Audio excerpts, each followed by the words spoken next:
네, 오늘 하나님 말씀은 요한계시록 18장입니다. 요한계시록 18장 1절에서 8절까지 우리 같이 한번 읽도록 하겠습니다. 요한계시록 18장 1절로 8절까지 자리에 일어나서 불편하지 않은 분들은 자리에 일어나서 함께 읽겠습니다. 그 뒤에 나는 다른 천사가 큰 권세를 가지고 하늘에서 내려오는 것을 보았습니다. 땅은 그의 영광으로 환해졌습니다. 그는 힘찬 소리로 외쳤습니다. 무너졌다, 무너졌다. 큰 도시 바벨론이 무너졌다. 바벨론은 귀신들의 거처가 되고 온갖 더러운 영의 소굴이 되고 더럽고 가증한 온갖 새들의 집이 되었구나. 이는 모든 민족이 그 도시의 음행에서 빚어진 분노의 포도주를 마시고 세상의 왕들이 그 도시와 더불어 음행하고 세상의 상인들이 그 도시의 사치바람에 치부하였기 때문이다.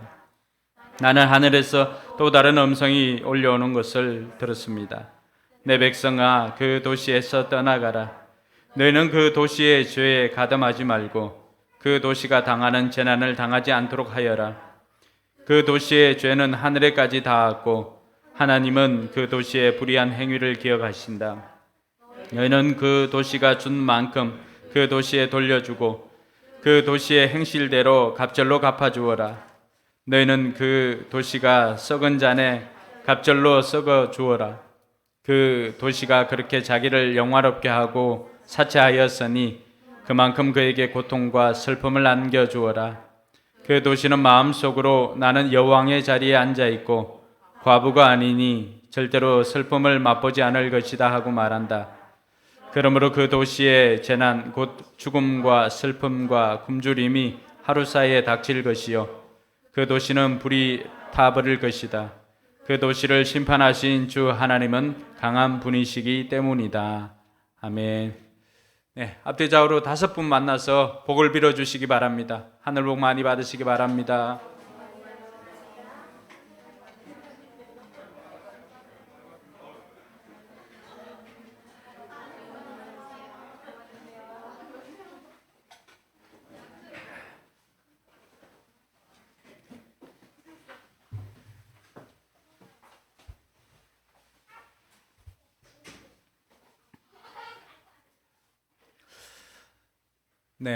코로나 때문에 지금도 힘든 시기들을 보내고 있는데 2007년에서 2008년에 세계 금융 위기가 왔습니다.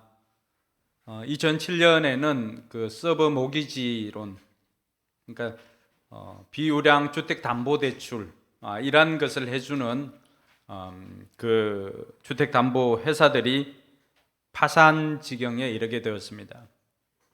그래서 그들이 파산을 신청하게 되었고요. 또 2008년에는 미국의 투자은행인 리먼 브러더스 은행이 또 파산 신청을 냈습니다. 그동안 우리가 생각할 때는 은행은 절대 망하지 않을 것이다. 우리 생각에도 아니 돈이 은행에 다 있는데 은행이 왜 망해? 라고 생각하잖아, 그죠? 그런데 가만히 돌아보니까 여러분 예전에 알고 있었던 은행 중에 지금 없는 은행들이 많이 있죠. 왜 그렇게 되었을까요? 그럼 무너지지 않을 것 같은 그 은행도 무너집니다.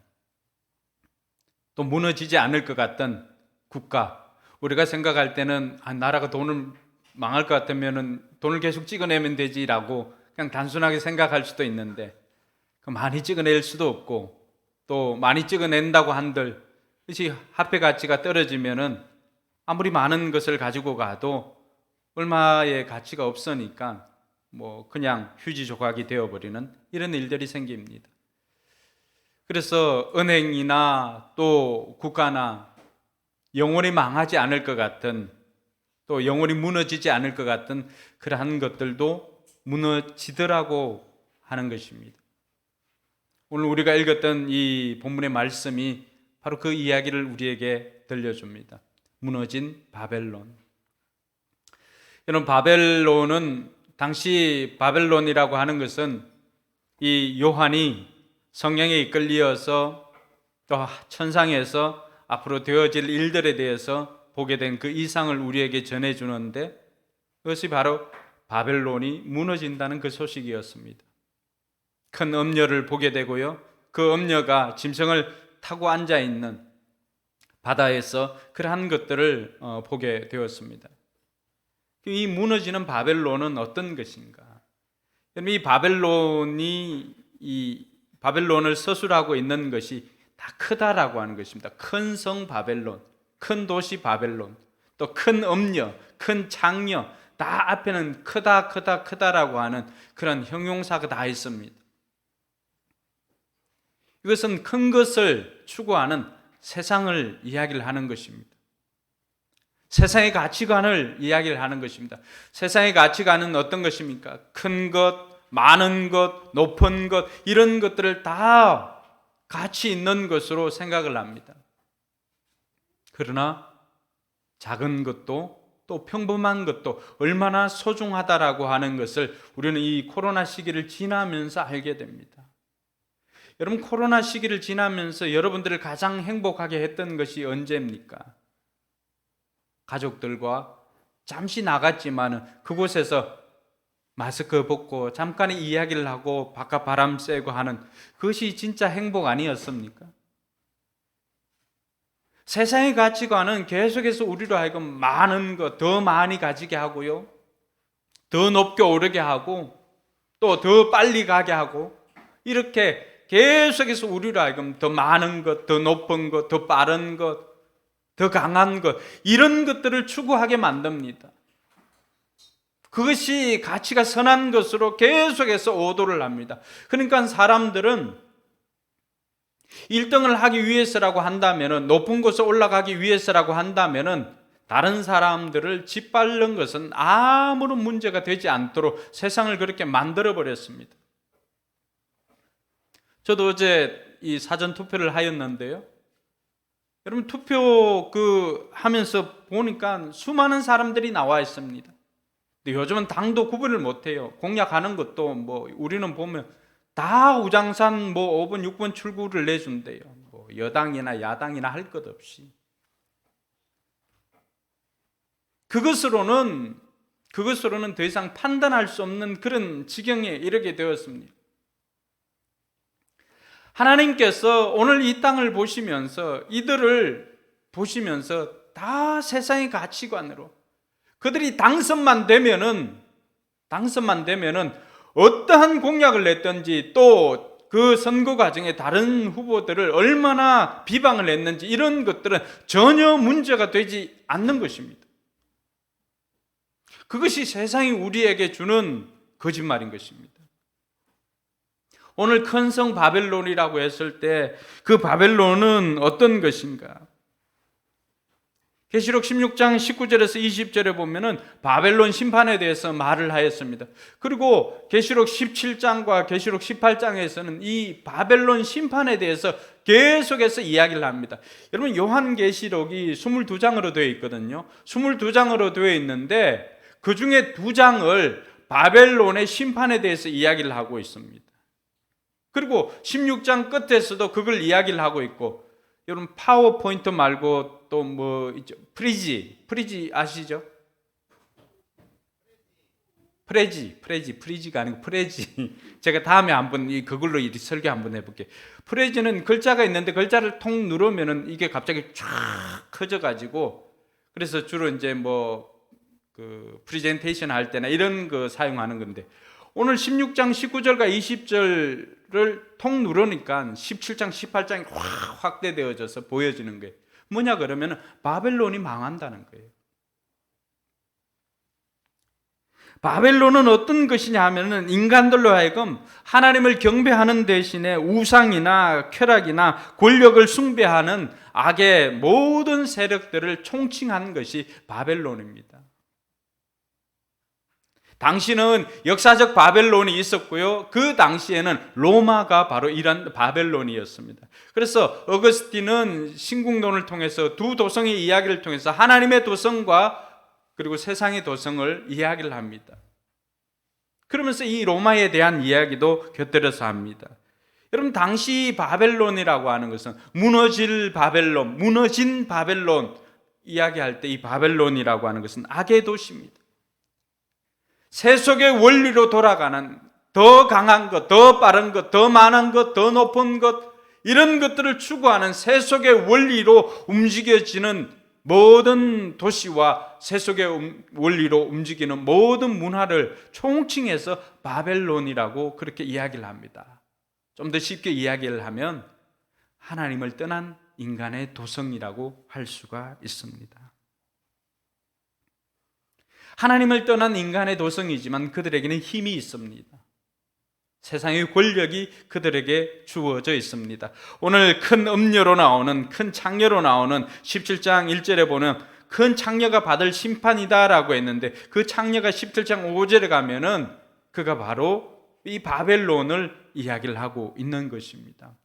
여러분, 이 세속의 원리나 세상의 가치관들은 어떻게 해서 돌아갈까요? 이 세상은 어떤 원리로 돌아갈까요? 왜 세상이 이처럼 타락해져 있을까요? 여러분, 그 원인이 무엇이라고 생각합니까? 그것은 바로 오늘 나와 있는 17장 2절에 있는 큰 창녀라고 하는 것은 그 악의 모든 세력을 통치하는 그러한 권력을 가진 악의 사탄이라고 할 수가 있습니다. 여러분, 이 세상은 그러한 악의 통치를 받는 도시입니다. 그 배후에는 우리가 믿든 믿지 않든 악의 세력들이 항상 존재합니다. 눈에 보이는 세력들이 아니지요. 눈에 보이는 세력이 아닙니다. 그래서 공중 권세 잡은 자들과의 영적 전쟁이라고 했는데, 그 공중 권세 잡은 자, 그가 바로 이 음녀라고 할 수가 있습니다. 다 수식하는 것들은 큰 음녀라고 하니까 최고 대상을 이야기를 하는 거죠. 사단이 이 모든 것들을 주관한다고 해도 다르지 않습니다. 틀리지 않습니다. 여러분, 이러한 사단에 의해서 움직이는, 세속의 원리로 움직이는 이 도성들을, 여러분, 이 바벨론이 왜 망하게 되었을까요? 궁극적인 것은 하나님을 떠나게 되었기 때문에 망하게 되었지만, 하나님을 떠난 인생들에 대해서 사탄이 사용하고 있는 여러분 비밀 그 무기가 무엇일까요? 그것이 오늘 계속해서 반복되어지고 있는 바로 음란입니다. 음행입니다. 음행. 그래서 그의 이름을 의도적으로 큰 창녀라고, 큰 음녀라고 그렇게 표현을 하고 있다고 할 수가 있습니다. 여러분, 18장 2절과 3절에 오늘 우리가 읽었던 그 말씀에 보면 무너졌다, 무너졌다, 큰 도시 바벨론이 무너졌다. 그 다음 같이 읽어볼까요? 바벨론은 귀신들의 거처가 되고 온갖 더러운 영의 소굴이 되고 더럽고 가증한 온갖 새들의 집이 되었구나. 이는 모든 민족이 그 도시의 음행에서 빚어진 분노의 포도주를 마시고 세상의 왕들이 그 도시와 더불어 음행하고 세상의 상인들이 그 도시의 사치바람에 치부하였기 때문이다. 여러분, 바벨론이 무너진 이유를 여기에서 설명하고 있지 않습니까? 이는 하고 모든 민족이 그 도시의 음행에서 빚어진 분노의 포도주를 마셨다는 거예요. 악한 사단이 사용하는 것은, 언제나 사용하는 무기가 있다면 그것은 바로 음란입니다. 타락입니다. 성경에 나오는 수많은 나라들이 멸망당할 때 그때는 빠짐없이 등장하는 것이 음란함입니다. 여러분, 로마도 마찬가지였죠. 그 로마가 멸망당하기 전에 그 로마의 타락은 이루 말할 수가 없습니다. 그때 이미 공중 목욕탕도 있었고요. 그 음식을 먹는 미식가들은 어떻게 합니까? 먹고는 다시 토해내고 또 와서 또 다시 먹고 토해내고 할 정도로 그렇게 살았습니다. 그리고 그 성적인 타락은 오늘날의 것에 비해서 결코 뒤지지 않는 그런 성적 타락한 곳이 바로 로마였습니다.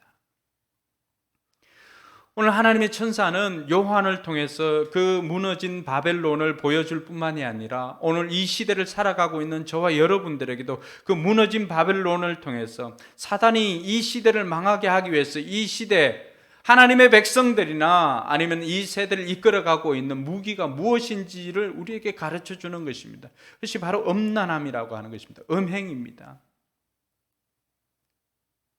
우리가 가지고 있는 모든 미디어에 가장 먼저 등장하는 것은 음란함입니다. 음란함.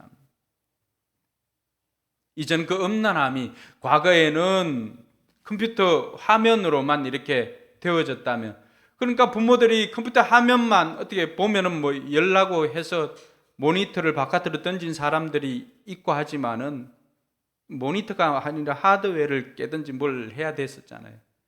근데 모르니까 아이들은 어떻게 합니까? 엄마가 들으면 급하게 또 컴퓨터를 끕니다. 이렇게 강제로 오프하고. 근데 이 지금은 어떻습니까? 이제는 휴대폰만 열면은 아이들이 원하는 대로 다 들어갈 수가 있습니다. 아이들도 이제는 그 음란함에 또 음행을 언제든지 저지를 수 있을 정도로 모든 것들이 다 열려져 있습니다. 이미 세상 모든 곳곳들이 다 이 음란함에 노출되어져 있습니다. 심지어 학교 주변에도요, 모텔들이 수두룩합니다. 수두룩합니다. 그나마 강서구 여기 내발산동 이쪽하고 이쪽은 그나마 좀 깨끗합니다. 여러분, 예전에 그 강서구청 사거리인가요? 그쪽으로 솔량기 맞은편 그 골목으로 지나가는 것이 얼마나 고통스러운 줄 압니까? 저는 반석이하고 하평이가 처음에 이사 왔을 때, 이사 오고 마침 여기 프라미스 학원 그 원장님이 그쪽 동네에 살 때 아이들을 이제 그쪽으로 영어를 배우러 가게 한다고 갔는데 그곳을 이렇게 통과합니다. 근데 가끔 그곳을 지나가다 보면은 세상에 타락한 모습들이 그곳에 다 있는 것 같아요. 그러니까 우리가 지역을 위해서 기도해야 되는 이유가 거기에서입니다. 그래서 수많은 아이들이 지나갑니다. 수많은 사람들이 지나갑니다. 사단은 끊임없이 이 음란함을 통해서 세상을 통제하고 있습니다. 음란과 음행이야말로 사단이 사용하는 가장 강력한 무기라고 하는 것을 오늘 이 시간 저와 여러분들이 다시 한번 깨달아야 할 것입니다. 17장 1절과 2절에 보니까 세상의 왕들이 그 여자와 더불어 음행을 하였고 땅에 사는 사람들이 그 여자의 음행의 포도주에 취하였다 하고 말하였습니다. 너나 할 것 없다는 것입니다. 모든 사람들이 세상의 왕들뿐만 아니라 이 세상 전체가 이 큰 창녀의 그 음란함에 다 취해 있다라고 그렇게 말하고 있습니다. 이러한 것들로 말미암아서 이 음료로 말미암아 온 세상이 음행으로 가득 차 있다라고 하는 것을 이야기를 합니다. 그 음란함은 바로 이 세상을 통치하려고 하는 사단이 사용하는 가장 강력한 무기라고 하는 것입니다. 여러분, 성도들을 무너뜨릴 때 사용하는 방법은 다를까요? 성도들을 무너뜨릴 때의 방법도 다르지 않습니다. 민수기 25장에 보면은 발람의 사건이 나옵니다. 발람의 사건은 이스라엘 백성들이 이 모압 왕 발락이 발람이라고 하는 선지자를 데리고 와서 이스라엘을 저주하라고 합니다. 그 저주가 아니고서는 도무지 이스라엘을 깨뜨릴 방법이 없으니까 발락이 아주 많은 돈을 주고는 발람을 데리고 옵니다. 그래서 높은 곳에 가서 이스라엘 백성들을 향하여서 저주하라고 합니다. 여러분, 우리가 말을 잘 사용해야 되는 것이 그 저주를 하면 저주하는 대로 된다는 거예요. 근데 다행히도 하나님께서 발람의 입을 주장하여서 이스라엘 백성들을 향해서 저주하려고 해도 저주가 나가지 않는 거예요. 오히려 그 입술에서 축복만 나가는 거예요. 그러니까 발락은 돈 주고 저주하라고 데리고 왔는데 축복만 하니까 속이 타는 거죠. 장소를 옮겨서 이제는 저 뒤쪽에 가서 뒤에서 보고 저주하라고 합니다. 그런데 그곳에 가서도 나오는 것은 축복이었습니다. 세 차례나 그렇게 해서 이스라엘 백성들을 저주해 보았지만은 저주가 통하지 않습니다. 다 축복의 말이었습니다. 축복의 말.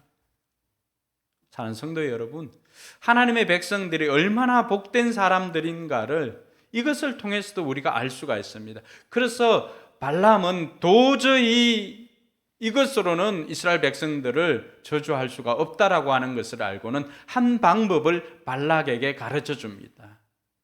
그게 뭐냐 그러면은 음행입니다. 음행. 그래서 계시록 요한계시록 2장 14절에 보면은 그 소아시아 7교회가 나오지 않습니까? 그 7교회 이야기가 나올 때 그 중에 한 교회가 두아디라 교회인가요? 그 교회가 이 발람의 교훈을 따랐다고 이야기를 합니다. 이렇게 되어 있습니다. 계시록 2장 14절. 그러나 나는 내게 몇 가지 나무랄 것이 있다. 너희 가운데 발람의 가르침을 따르는 자들이 있다. 발람은 발락을 시켜서 이스라엘 자손 앞에 올무를 놓게 하고 우상의 제물을 먹게 하고 음란한 일을 하게 한 자다. 이렇게 이야기를 합니다. 하나님의 백성들을 무너뜨린데도 사용하였던 것은 다른 것이 아니었습니다.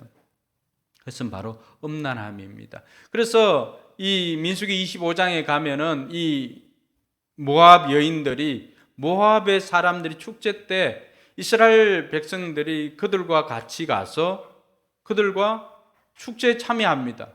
그러는 그 축제는 이방 신에게 절을 하는 것이고요. 나중에는 성적인 파티를 하는 것입니다.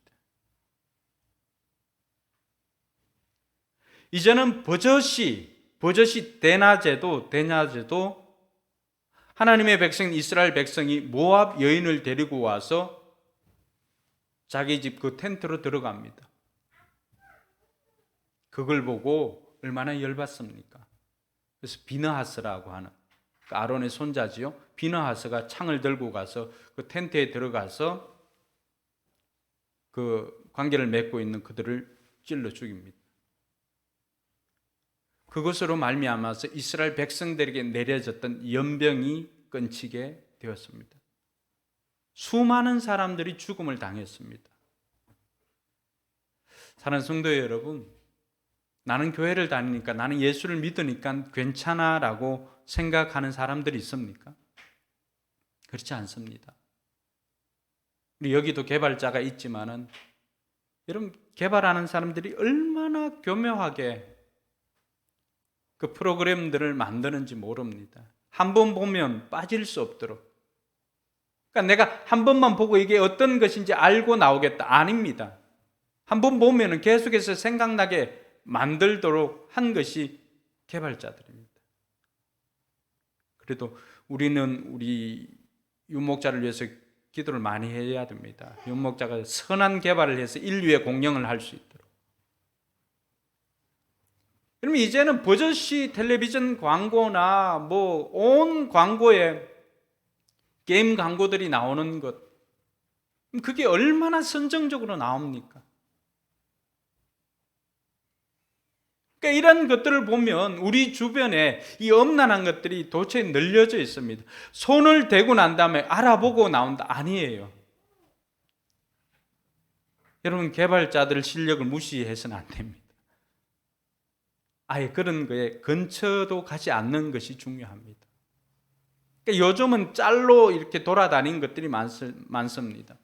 페이스북에 보면은 또 영상 짧은 것들, 그게 보면은 물론 스포츠나 이런 것들도 나오기도 하지만, 그러나 그게 보면은 또 그 영화를 짧게 이렇게 그 선정적인 장면들만 또 나오게 하는 것들도 있습니다.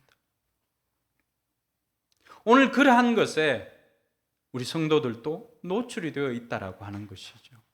그러니까 얼마나 세상은 계속해서 성도들을 무너뜨리려고 온갖 음란한 것들을 다 퍼뜨리고 있습니다.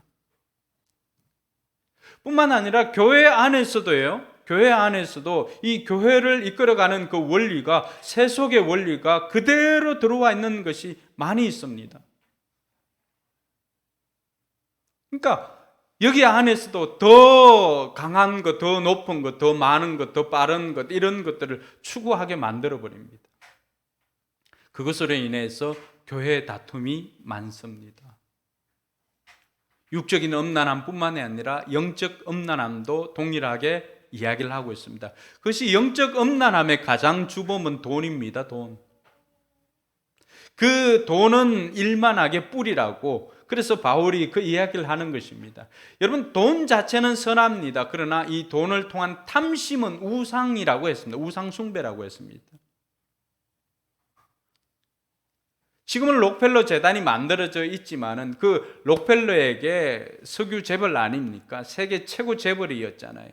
그 사람에게 얼마나 더 있으면 만족하시겠습니까? 라고 이야기를 합니다. 세계 최고의 재벌한테 뭐라고 이야기했습니까? 조금만 더. 도무지 만족하는 법을 모릅니다. 그러나 그러한 탐심이나 또 음란함, 이런 것들이 성도들을 무너뜨리려고 하는 이 사탄의 계략이다라고 하는 것을 저와 여러분들이 기억할 필요가 있습니다. 요한이 보았던 것은 바로 그런 무너진 바벨론을 통해서 저와 여러분들에게 깨달음을 주고자 하는 것입니다. 여러분, 17장, 18장 이 계속해서 이어지고 있는 이 두 장에 계속해서 바벨론이 무너진다, 큰 도시, 큰 성 바벨론이 무너진다 이야기하는 이유가 뭘까요? 왜 반복해서, 그러니까 이 주제는 뭐 헷갈릴 필요가 없는 거예요. 큰 성 바벨론이 무너진다라고 하는 거예요. 이것은 어떻게 보면은 창세기부터 요한계시록까지 계속해서 이어지는 그러한 주제라고 해도 과언이 아닙니다. 하나님 나라는 영원하지만 세상 바벨론은 무너진다라고 하는 이 메시지는 계속해서 이어집니다. 이것을 통해서 뭘 주고자 함일까요? 처음에는 두려워하지 말라는 것입니다. 여러분, 그 당시 1세기 당시에 지금 이 첫 번째 독자들은 누굽니까? 고통 가운데 그리스도인이라고 하는 그 자체가 죽음일 수 있는, 순교자라고 할 수 있는, 증인이라고 하는 마르투스는 곧 순교자입니다. 근데 예수님께서 가시면서 우리에게 제자들에게 뭐라고 했습니까? 넌 내 증인이 되리라고 했잖아요. 증인이 되는 것은 죽는 거예요. 그러니까 네로와 같은 이 또라이들을 만나면 어떻게 되는 거예요? 그냥 자기 파티의 불쏘시개가 되는 거예요. 이게 얼마나 추악하고 얼마나 고통스러운 것입니까? 그러니까 내가 예수 그리스도를 믿는다는 것조차도 드러내면 죽으니까 거기에서 나온 것이 뭐예요? 물고기가 거기에서 나온 거예요. 익투스라고 하는 거. 나는 예수님을 믿는 사람입니다라고 하는 그 고백, 이 물고기를 마치 그 군인들 암구호처럼 이 표시를 보여주면 아, 예수 믿는 사람이구나 라고 하는 것을 알고는 집으로 받아들였던 거죠. 그 당시는 예수 믿는다라고 하는 것은 곧 고통이고 고난이고 죽음이었습니다. 순교가 일반화되어 있었고요. 그러다 보니까 드러내놓고 예수 믿는다고 할 수가 없습니다. 또 그 사람들이 길드를 조합해 있으니까 이 길드의 조합에 들어가기 위해서는 어떻게 합니까? 예수 믿는다는 것조차도 드러내지 못할 때가 많이 있습니다. 그리고 길드에 들어가기 위해서는 로마 황제가 신입니다. 나의 신입니다. 라고 고백하고 들어가야 돼요. 자, 이런 곳에서 신앙생활을 하는 사람들입니다. 우리에게는 그런 고난이나 고통이 많지 않기 때문에 피부로 와닿지 않을 수도 있겠지만 1세기 성도들에게는 이러한 우리를 압제하고 있는 로마가 무너진다라고 하는 것은 그들에게 뭘까요? 복음입니다.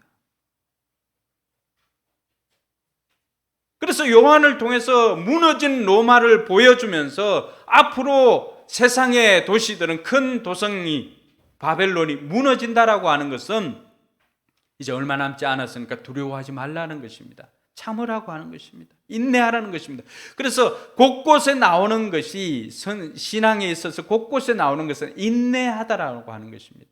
왜? 지금은 저들이 우리를 통치하고 다스리는 것 같지만 지금은 저들이 무너지지 않을 것 같은 아성을 쌓고 있지만은 큰 바벨탑이 무너진 것처럼 큰 바벨론도 무너질 뿐만이 아니라 이 세상도 무너진다라고 하는 것을 가르쳐 주면서 고통 속에서 신앙생활을 하는 여러분 두려워하지 마십시오라고 하는 메시지가 포함되어 있습니다.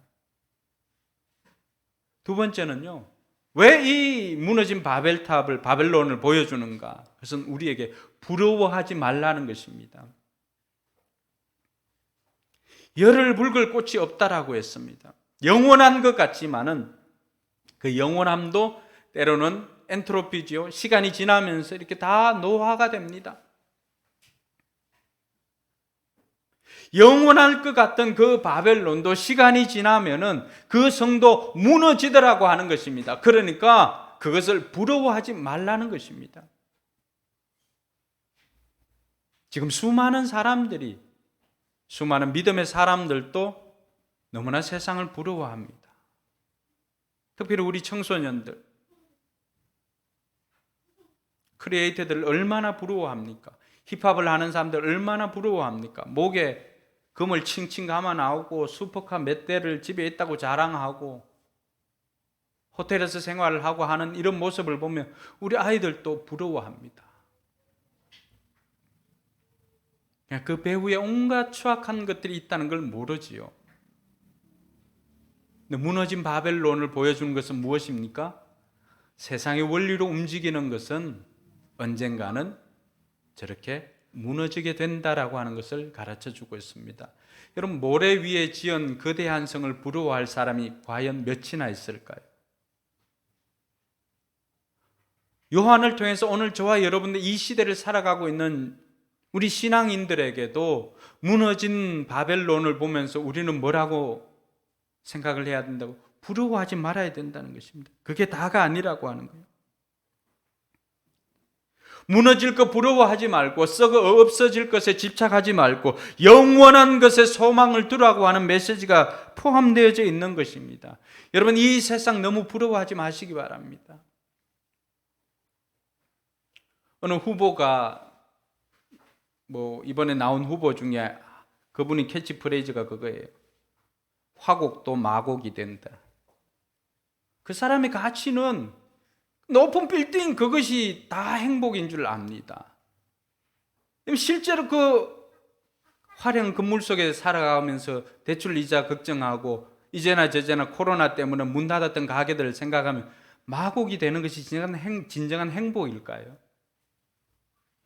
어떠세요? 유풍빌라에서 화곡 3동에 사는 주민 어떻게 생각하세요? 너무 행복합니다. 세상은 자꾸 거짓말을 합니다. 크고 높고 또 많은 것이 행복하다고 가르쳐주고 있습니다. 또 오늘 우리에게 던져주는 것은 부러워하지 말라는 것입니다. 그래서 솔로몬이 이러한 모든 것들을 경험해보고 난 다음에 다 허무하다. 내가 다 해보니까 너무 허무하더라. 그럼에도 불구하고 우린 속으로 아이고 없어질 때 없어지더라도 5만 원짜리 돈방석에라도 이렇게 앉아봤으면 좋겠다 하는 이런 생각 가진 사람도 있습니다. 오늘부로 부러워하지 마시기 바랍니다. 그거 다 없어질 거예요. 우리는 썩어 없어질 것에 무너질 것에 소망을 두는 어리석은 사람이 아니라 영원한 것에 소망을 두는 지혜로운 자가 되기를 주님의 이름으로 축원합니다. 계속해서 이 가치관의 대립입니다.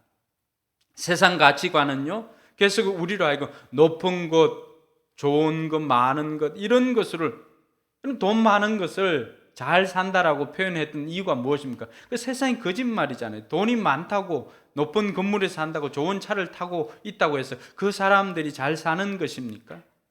카푸어족이 얼마나 많은지 모릅니다. 그러니까 드러나는 그러한 것들 허세를 위해서 자기 모든 것들을 팔아서 그것을 가지고 있습니다. 과연 행복할까요? 구입했을 때 또 친구들이 알아봐주면 몇 분은 행복할 수 있을지 모르지만 그것이 영원한 행복을 보장해 주지는 못합니다. 뿐만 아니라 그 모든 것들은 무너지게 되더라고 하는 것이죠. 천사를 통해서 오늘 우리에게 들려주는, 요한에게 들려주는 메시지는 오늘 저와 여러분들에게 들려주는 메시지입니다. 무너질 세상 부러워하지 말라는 것입니다. 그리고 또 하나 우리에게 들려주는 지혜가 있습니다. 그것은 기억하는 것입니다. 신앙이나 학습은 기억하는 것입니다. 공부한다는 것은 외우는 것입니다. 신앙도 마찬가지입니다. 신앙도 기억하는 것입니다. 공부하는 것은 배우는 것을 기억하는 것이지만 신앙은 하나님이 누구인가, 하나님께서 행하신 일을 기억하는 것입니다.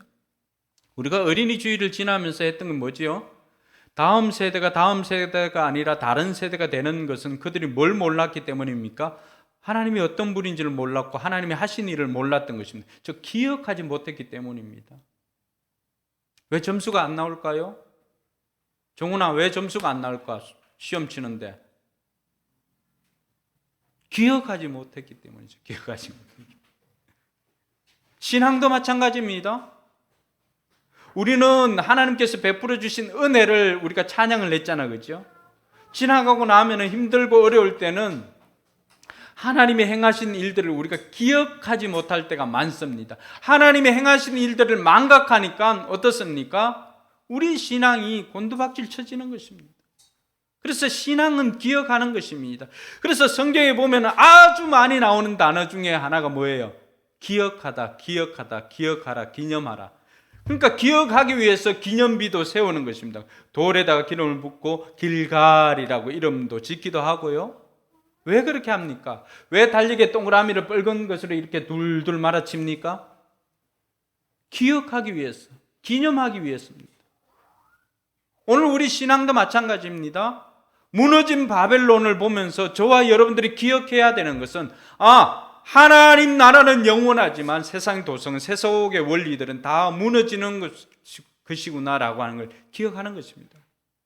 그리고 그 무너진 도성 가운데 살아가고 있는 저와 여러분들만큼은 하나님께서 지켜주시고 인도해 주신다는 것을 기억하는 것입니다. 왜? 지난 날들의 삶들을 보니까 그 어려움 가운데서 우리와 함께 하시고 우리를 이기게 해주시고 견디게 해주신 그 하나님께서 앞으로도 함께 해주실 것이라고 하는 그 확신을 주는 것입니다. 여러분, 무너진 바벨론을 통하여서 다시 한번 하나님께서 행하신 일을 기억하는 저와 여러분들이 되기를 주님의 이름으로 축복합니다. 그럼 무너진 바벨론을 보면서 기억하기 위해서 우리는 뭘 해야 될까? 먼저는 분별해야 합니다. 분별해야 합니다. 17장 3절에 보니까요, 성령님께서 요한을 이끌어가서 이 큰 음녀가 어떻게 멸망당하는 것을 보여줍니다. 저와 여러분들이 이 땅을 보면서 이것이 성령님의 인도하심인가 아니면 악한 영에 의한 음란함을 조장하는 것인가를 분별할 수 있어야 됩니다.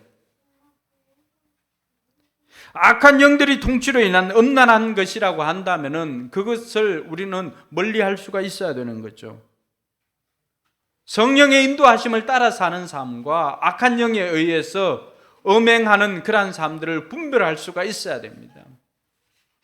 그래서 항상 저와 여러분들이 그것을 통해서 이것이 하나님께로부터 온 것인지 아니면 세상으로부터 온 것인지를 분별하는 저와 여러분들이 되기를 바랍니다. 둘째로는 그곳에서 나와야 됩니다. 오늘 4절에 보니까 큰 도성이 무너질 때 4절에 보니까 내 백성아 그 도시에서 떠나가라. 하나님의 음성이잖아요. 너희는 그 도시의 죄에 가담하지 말고 그 도시가 당하는 재난을 당하지 않도록 하여라 라고 합니다. 그 도시에서 나오라는 것입니다. 여러분 9.11 그 테러가 일어났을 때 다 건물 밖으로 나왔지만 건물 안으로 달려간 사람들은 그 사람들을 구하는 소방관들이었습니다. 소방관들이 그 사람들을 구하기 위해서 첫 번째로 외쳤던 목소리가 무엇일까요? 그곳에서 빨리 나오십시오. 무너진 그 빌딩에서 빨리 나오십시오라고 하는 것이 그들을 구하러 갔던 소방관의 일성이었습니다. 무너진 바벨론을 보면서 하나님께서 우리에게 들려주는 그 첫 번째 복음은 무엇입니까? 거기에서 나와야 된다는 것입니다. 나와야만 살 수 있다는 것입니다. 여전히 그 음란함에 우리도 발을 담그고 있었을 때는 우리 역시도 그곳에서 그냥 무너지더라고 하는 것입니다. 사랑하는 성도 여러분, 세속의 원리를 내려놓을 수 있기를 바랍니다. 그곳에서 나와야 우리가 살 수가 있습니다. 세속의 원리대로 우리가 살아간다면 우리도 여전히 그들과 똑같은 경쟁을 하면서 똑같이 다른 사람을 밟고 올라가서 그렇게 높은 데로 올라가야만 되는 삶입니다. 그러한 삶의 결국은 어디입니까? 결국엔 무너짐입니다. 무너짐. 큰 것, 많은 것, 높은 것, 빠른 것, 강한 것, 이런 것에서 탈피해서 진정한 자유를 누리는 저와 여러분들이 되기를 바랍니다. 여러분 몇 해 전이었죠. 이제는 그 스카이캐슬 봤습니까? 못 봤어요? 우리 성도들 진짜 거룩합니다. 드라마를 안 보내요. 그래도 하은이는 짬짬이 시간 내서 뭐 25인가 뭐 20몇 살 그거는 보던데 뭔지는 모르겠어요. 그럼 그 스카이캐슬에 나왔던 쌩님 저를 믿으셔야 합니다라고 했을 때 그들의 모든 가치는 인류대학에 들어가는 것입니다. 단편적이지만 인류대학만일까요? 세상에서 추구하는 모든 것들이 그게 다 포함되어져 있습니다. 근데 해피엔딩으로 끝나나요? 아닙니다. 자기 자식이 미치고 또 총으로 죽이고, 그것이 세상이 무너진 바벨론을 이야기하는 것이 스카이캐슬입니다. 그저께 제가 청담동을 이렇게 지나갔습니다. 근데 화곡동과는 전혀 다르던데요. 건물이나 사람들 복장이나 뭐 주변에 있는 거리들이나 다 다릅니다. 그걸 보면서 마침 제가 이 본문을 묵상하고 있을 때라서 전혀 부럽지가 않았습니다. 세상은 자꾸만 우리에게 이 큰 엄녀가 사단이 계속해서 거짓말로 우리를 유혹합니다. 근데 거기에서 벗어나지 않는 한 우리는 살아갈 방법이 없습니다. 그게 묶여 있는 한 우리는 자유롭지가 못합니다. 그래서 주님께서는 늘 우리를 초청하는 이유가 뭡니까? 수고하고 무거운 짐진 자들아 내게로 오라는 것입니다. 그 세상에서 나와서 내게로 오라는 것입니다. 세상에서는 쉼이 없습니다. 그렇지 않습니까? 쉼이 없습니다. 그 쉼이 있는 곳은 주님께로 나와야만이 주님께서 우리에게 진정한 쉼을 줍니다. 그래서 주일날 여러분들 교회 오는 것 정말 감사해야 됩니다. 이곳에서 여러분 영혼과 육이 쉴 수가 있습니다. 진정한 쉼이 여기 있는 거예요. 근데 세상은 자꾸만 우리를 유혹합니다. 세상이 쉼을 주는 것처럼, 세상이 재미와 쾌락을 주는 것처럼 이야기를 합니다. 그러나 그 끝은 죽음입니다. 멸망입니다. 그 세속의 원리에서 나올 수 있는 저와 여러분들이 되기를 바랍니다. 마지막으로는요, 우리 힘으로 할 수 없기 때문에 어린 양과 함께 해야 합니다. 17장 14절에 보니까 그들이 어린 양에게서 싸움을 걸 터인데 어린 양이 그들을 이길 것이다. 그것은 어린 양이 만주의 주요 만왕의 왕이기 때문이며 어린 양과 함께 있는 사람들이 부르심을 받고 택하심을 받은 신실한 사람들이기 때문이다. 할렐루야. 여러분, 그 무너진 바벨론 가운데서도 살아남은 사람들이 있고 이기는 사람들이 있는데 그 사람들은 누굽니까? 어린 양과 함께하는 사람들입니다. 할렐루야. 그래서 오늘 이 세속에 우리가 발을 딛고 있습니다. 이 세상이 있지만은 그들과는 구별된 삶을 살아야 되는 저와 여러분들, 어린 양과 함께할 때 승리할 수가 있고 그 무너진 바벨론에서 살아남을 수가 있습니다. 그래서 마태복음 5장 13절과 14절에 주님께서는 저와 여러분들을 뭐라고 했습니까? 같이 읽어볼까요? 너희는 세상의 소금이다. 소금이 짠맛을 잃으면 무엇으로 그 짠맛을 되찾게 하겠느냐? 짠맛을 잃은 소금은 아무데도 쓸 데가 없으므로 바깥에 내버려서 사람들이 짓밟을 뿐이다. 너희는 세상의 빛이다. 산 위에 세운 마을은 숨길 수 없다. 아멘. 우리는 세상이 있지만 세상과는 다른 사람이다라고 하는 것을 이야기해 줍니다. 세상에서 썩어질 사람들이 아니라, 세상에서 무너질 사람들이 아니라 그 세상에서 살아남아서 사람들이 거기서 나와야 합니다. 외쳐야 할 사람인 것을 가르쳐 줍니다.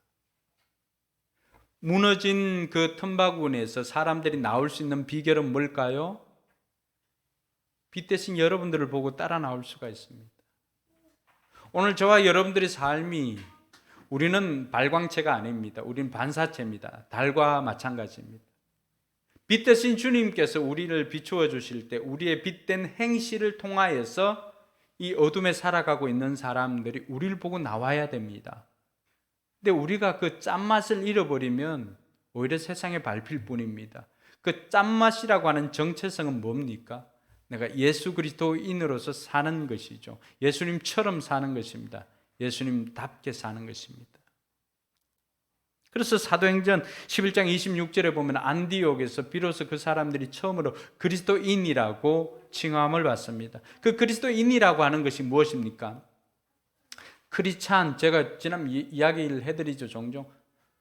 원 그 단어는 비올라가 원 단어라고 한다면은 그 비올라의 지소라고 할 수 있습니다. 그 작은 것, 비올라보다 작은 것은 뭐지요? IOM 붙인 바이올린이 됩니다. 원래는 크라이스트입니다. 근데 이 크라이스트보다 작은 그리스도인이라고 할 때는 작은 비올라에서 바이올린 된 것처럼 우리도 그리스도에서 크리스찬이 된 것입니다. 그 그리스도인이라고 하는 것은 작은 그리스도라고 하는 뜻입니다.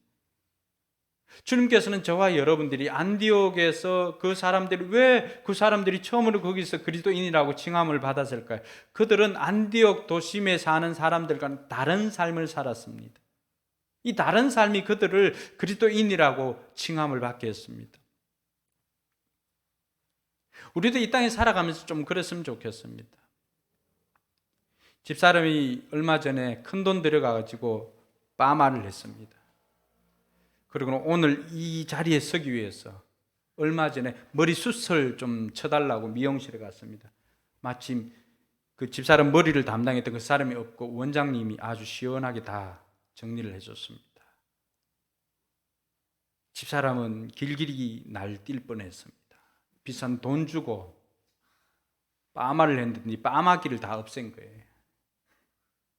그래서 저에게도 화를 내면서 내가 찾아가서 오늘은 절단을 내리라.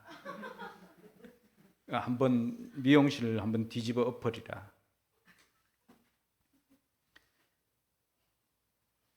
네, 참으라고 이야기를 해줬습니다. 학원이나 이렇게 대중들을 상대해 보다 보면요, 제일 크레임이 심하고 제일 그렇게 한 사람들이 예수 믿는 사람입니다. 여러분 사업장이 어떻습니까? 예수 믿는 사람들은 참 따질 때는 진짜 당당합니다. 전도의 그 입심이 나와야 되는데 따질 때 그 입심이 다 모아져 있는 것 같아요. 누구보다도 더 따지고요, 누구보다도 더 많은 정의를 요구합니다. 정말 정의가 필요한 곳에서는 정의를 외치지 않습니다.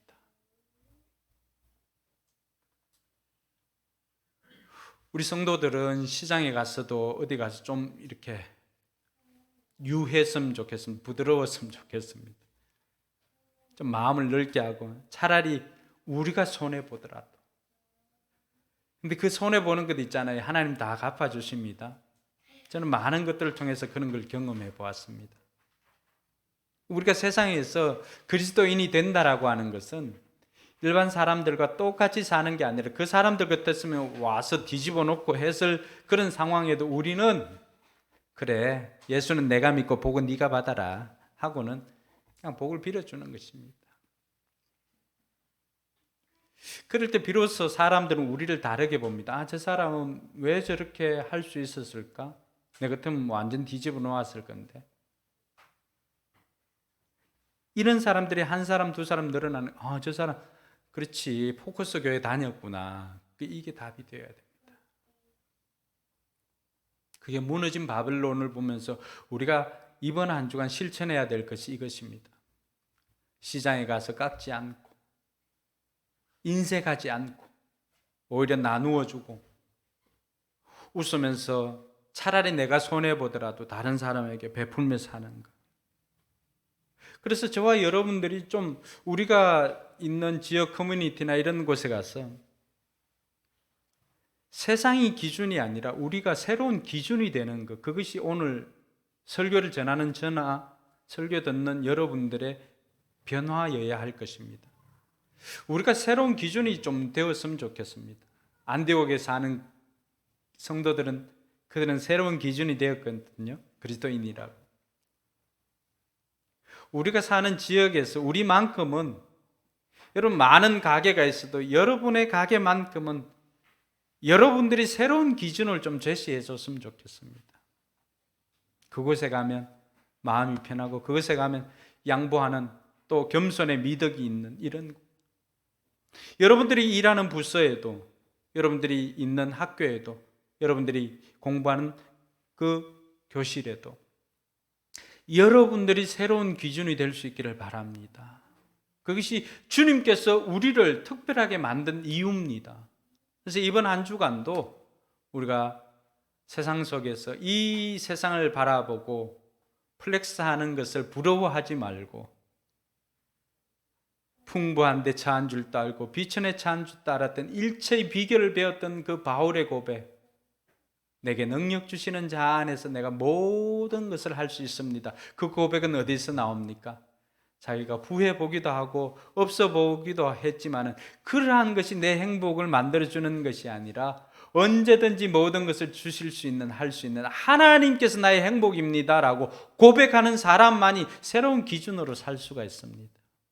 이번 한 주간도 그 하나님으로 말미암아서 새로운 기준으로 살아가는 저와 여러분들이 되길 주님의 이름으로 축원합니다. 기도하겠습니다.